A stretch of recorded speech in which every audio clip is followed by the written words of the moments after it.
Très chers téléspectateurs de 14 TV Gabon, bonsoir. Soyez les bienvenus pour ce flash d'information du vendredi 3 février 2023. Après la rencontre d'hier jeudi 2 février 2023 avec les jeunes et les catéchistes en matinée, l'après-midi a été marqué par la rencontre du Saint-Père avec les prêtres, diacres, personnes consacrées et séminaristes de la République démocratique du Congo, en la cathédrale Notre-Dame de Kinshasa.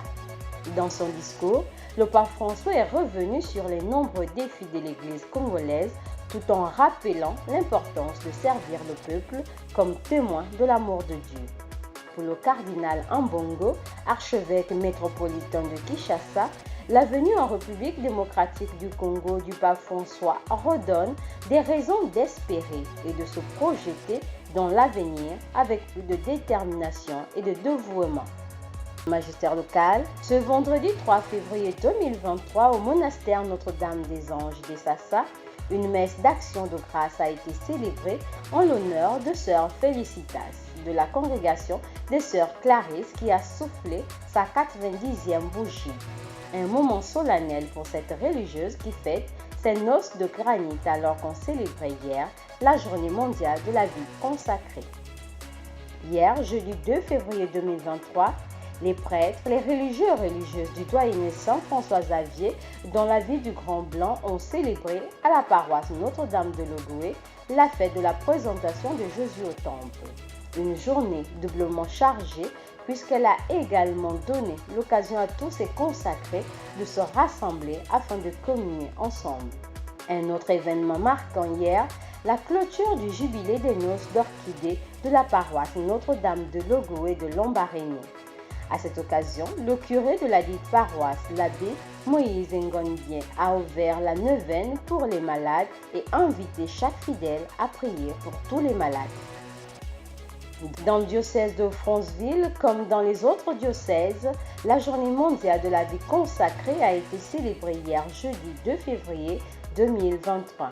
À la paroisse Saint-Dominique de Mwanda, prêtres religieux et religieuses se sont rassemblés afin de célébrer ensemble leur engagement à Jésus-Christ. Ce vendredi 3 février 2023, son Excellence Monseigneur Ephrem Johnny, évêque de Franceville, a ouvert les travaux du conseil presbytéral du diocèse dont il a la charge. Ces travaux se déroulent dans la paroisse Saint-Dominique de Mwanda en présence de tous les ouvriers apostoliques du dit diocèse. Dans le diocèse de Mila, il s'est tenu du mercredi 1er février au jeudi 2 février 2023 à la cathédrale Saint-Jean-Apôtre un conseil presbytéral présidé par son Excellence Monseigneur Mathieu Madéga Leboakéyan, évêque du diocèse de Mila. Le thème a porté sur la présentation du jubilé du 65e anniversaire de la création de ce diocèse. Il a été aussi porté au cœur des travaux la mise en place des commissions en vue de la préparation des Journées nationales de la jeunesse 2025. Cette rencontre des ouvriers apostoliques leur a donné ensemble de célébrer la fête de la présentation de Jésus au Temple tout en portant la vie religieuse. La messe a été célébrée par Monseigneur Mathieu Madéga Leboakéyan. Très chers téléspectateurs de 14 TV Gabon, c'est ainsi que se referme le flash d'information de ce vendredi 3 février 2023. Nous vous remercions de l'avoir regardé.